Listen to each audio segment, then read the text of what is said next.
For years, Princess Leonor has been preparing for the enormous responsibility of one day becoming Queen of Spain. Her military training has placed her in some of the country's toughest environments, from army field exercises to naval deployments and intensive combat drills. Yet during one phase of her military education, reports emerged claiming that Spanish Marines had been ordered to limit her operational role. Why would the future commander-in-chief receive restrictions while other cadets continued their training? Was it because she wasn't ready? Did a dangerous incident force military leaders to intervene? Or was there another reason entirely? Today, we're taking a closer look at the reports surrounding Princess Leonor's military operations, separating fact from speculation and explaining why the Spanish military approaches the future queen differently from ordinary recruits. Before we begin, don't forget to like this video, subscribe to the channel, and leave your thoughts in the comments below. Let's begin. Princess Leonor's military journey officially began in 2023 when she entered Spain's General Military Academy in Zaragoza. It marked the start of an ambitious 3-year training program that would take her through the Army, the Navy, and finally the Air and Space Force. Unlike many expected, Leonor was not treated as a ceremonial visitor. She wore the same uniform, lived in the same barracks, followed the same demanding schedule, completed the same physical challenges. Military officials repeatedly emphasized that she would earn every achievement through hard work rather than royal privilege. The decision won praise across Spain. Many citizens admired the willingness of the future queen to experience military life firsthand. But military leaders also faced a unique challenge. Princess Leonor wasn't simply another cadet. She was the heir to the Spanish throne. Every decision involving her carried national significance. Unlike her fellow recruits, any serious injury could have political, constitutional, and security consequences far beyond the training ground. That reality forced commanders to think differently. As Leonor progressed into increasingly demanding exercises, reports began suggesting that some operational activities were carefully managed. The headlines quickly became dramatic. The Spanish Marines ordered to limit Princess Leonor's operations. The future queen held back. Military commanders intervene. But what did those reports actually mean? The phrase, "limit operations," sounds dramatic. However, military experts explain that it does not necessarily mean someone has failed or is incapable. Instead, commanders routinely adjust duties based on mission objectives, safety considerations, and the responsibilities of individual personnel. For Princess Leonor, the biggest factor was not skill. It was her unique constitutional role. Spain's future monarch cannot be viewed in the same way as an ordinary military recruit.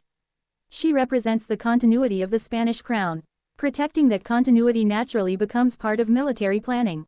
Imagine a complex amphibious assault exercise involving live ammunition, helicopters, armored vehicles, and Marines landing under simulated combat conditions.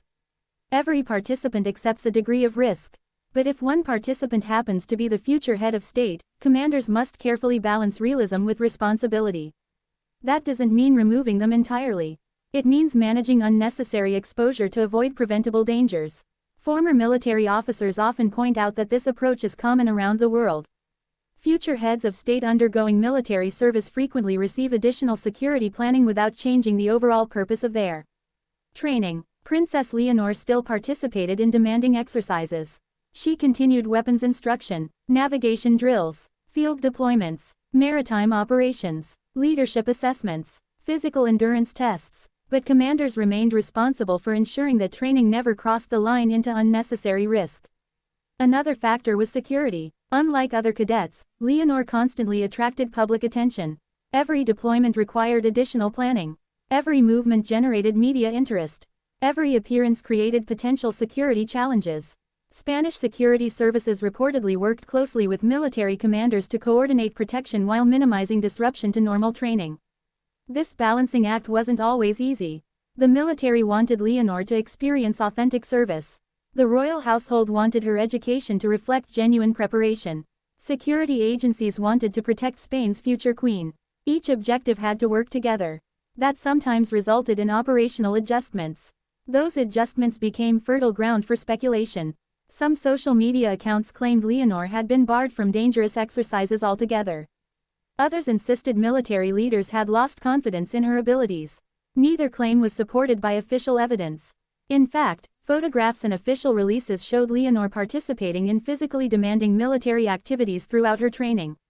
She completed obstacle courses, conducted field exercises, handled military equipment, took part in tactical instruction, joined naval training aboard Spanish vessels. These public appearances suggested that while certain operational details may have been carefully managed, her overall military education remained extensive. Military analysts argue that protecting high-profile individuals during training is not unusual. Many armed forces around the world quietly make similar adjustments for senior political leaders, members of royal families, or foreign dignitaries participating in military programs. Such measures rarely become public knowledge. In Leonor's case, however, every small decision became headline news. One anonymous report could quickly evolve into claims that she had been restricted. The truth is often far less dramatic. Military commanders constantly evaluate risk, weather, equipment, terrain, fatigue, medical readiness, operational complexity. Every exercise receives continuous assessment. Changing a participant's role under certain conditions is simply part of responsible command. Princess Leonor's situation naturally involved an additional layer of consideration because of who she is. Despite the rumors, there is little evidence that these reported limitations slowed her progress.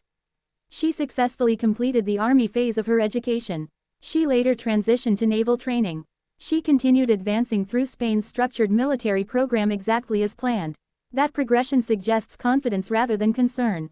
Those who have followed Leonor's military journey closely often highlight her determination.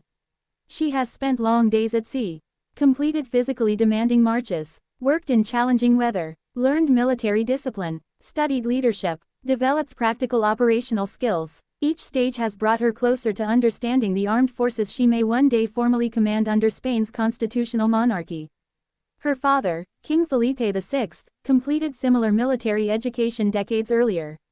Now Leonor is continuing that tradition under far greater public scrutiny. The modern media environment makes every photograph, every report, and every rumor spread worldwide within hours. This creates enormous pressure. Military instructors must train her effectively.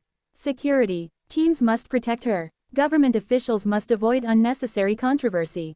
Meanwhile, Leonor herself must continue proving that she deserves the confidence placed in her as Spain's future queen. Many observers believe she has handled those expectations remarkably well. Rather than seeking exemptions, she has consistently embraced the demanding nature of military life. Rather than avoiding difficult assignments, she has continued progressing through each stage of training. Rather than responding publicly to rumors, she has largely allowed her actions to speak for themselves.